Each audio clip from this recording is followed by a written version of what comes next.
here's Brody Brazil. I've obviously made hundreds of Howard Terminal videos here on the YouTube channel, but this one is going to be quite different because in no way, shape, or form does it involve the Oakland A's. It's all about the city of Oakland, the Port of Oakland, and what they're hoping are some future plans for this 50-plus acre site just north of Jack London Square. The city and the port, they remain motivated to actually get something done here. They see it as a prime opportunity. They see it as a blank canvas. I'm with them on this. I'll give you my takeaways at the very end, but I want to begin with what the port is saying in their own words via a press release from late last week. It's a request for qualifications. So what is that? I'll read to you here. The Port of Oakland has issued a request for qualifications, an RFQ, seeking a developer for its 50-acre Howard property, Howard Terminal. Located along the Oakland waterfront, this site is a former marine terminal that has not been used for cargo vessel operations since 2013. Howard property is adjacent to industrial operations to the west and Jack London Square, the East Bay's top waterfront entertainment destination to the east. The port will consider a wide range of submissions, including maritime, light industrial, commercial, recreational, and/or water-oriented uses. So, like they're saying here, we're open to anything. We're putting out this request for qualifications, basically ideas. Show us what you got. If you're interested in using Howard Terminal, being part of a process here, so is the port. So that's their text. Here's what they said in a video. The site behind me is Charles P. Howard Terminal, or Howard Property for short. I'm so excited to announce that we're now looking for development partners to transform these 50 acres of waterfront property to its highest potential. The Port of Oakland first acquired Howard Property back in 1978. Cool photos. And activated the site in 1982. The property has historically been used for various maritime activities, including container, bulk, and auto operations for more than 30 years. Today, the site is used for mostly short-term rental agreements to accommodate container parking, storage, and other maritime services. Take a look at our drone footage of this truly unique location. Ooh, drone footage. The Howard property site is designated for general industrial and transportation uses in the Oakland General Plan. As you look west, our Oakland seaport is comprised of approximately 1,300 acres of maritime-related facilities. Oakland is a major West Coast port city, handling 99% of all containerized goods moving through Northern California.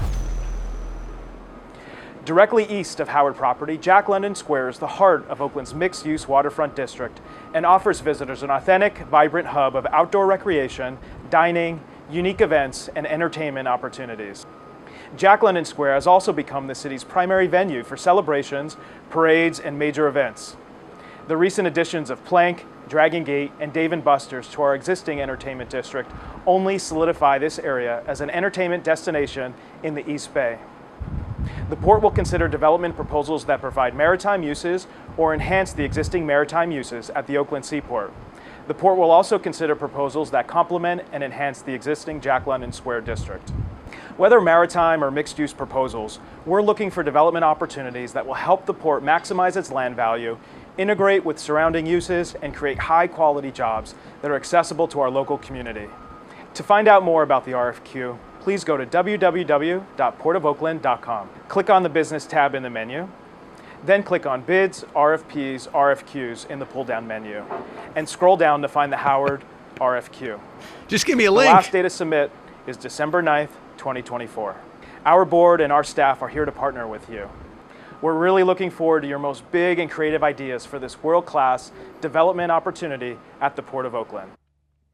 How about a Major League Baseball stadium? Can we still do that? No, Jonathan, I appreciate all that information. And again, for the port press release, what they're saying is that RFQ is seeking entities interested in developing the Howard property. It's now posted on their website. Responses are due by December 9th, 2024. You'd have to imagine this is something they'll consider, they'll mull over in the early parts of 2025. And also the latest RFQ, they're giving a little background here, comes after years of port officials considering different ideas for the former marine terminal. It's not like this is something new. They've always been chasing this. I think their point is they're now ready to move on to something else after the A's. In 2019, the port entered into an exclusive negotiation term sheet with the Oakland A's for a potential mixed-use ballpark development, which expired, unfortunately, in May of 2023. Currently, Howard property is subject to mostly short-term property rental agreements to accommodate container parking, depot operations, and other ancillary maritime services. Okay, so we've established all that. Now let's get to my takeaways. Number one, Howard Terminal for me, and its location and its size and just everything about it, right on the estuary and the waterfront, this is a prime opportunity.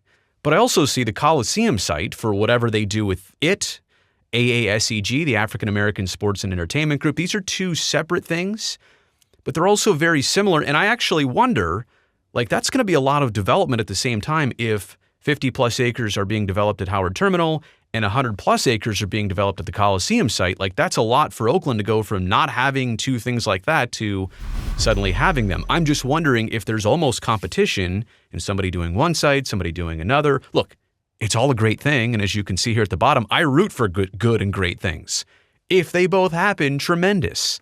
I'm just saying these are separate but similar opportunities, the Coliseum site, whatever goes there, and Howard Terminal. And you know what? Because the A's had their hands on both and now they don't, I hope something gets done at both places. The timing of it, I don't want to say doesn't matter, sooner than later, or to assure that both happen is important. But if this happens before the Coliseum or vice versa, I won't root for one or the other to start earlier. I just want them to both get done. As we've established already, the port has been long motivated to get this land developed. I think over the course of time, it was even the question of like, well, the A's want to go to Howard Terminal, but what does the port think? The port was always favorable for this to happen. The port entered into this agreement. The port was trying to push. The port was helping in the process. They backed up the A's when it came to the BC-DC vote and the environmental impact report. They wanted that ballpark to happen. But obviously, because of a lack of a development agreement, it was kind of the last remaining thing between the A's and Oakland, and so it doesn't happen.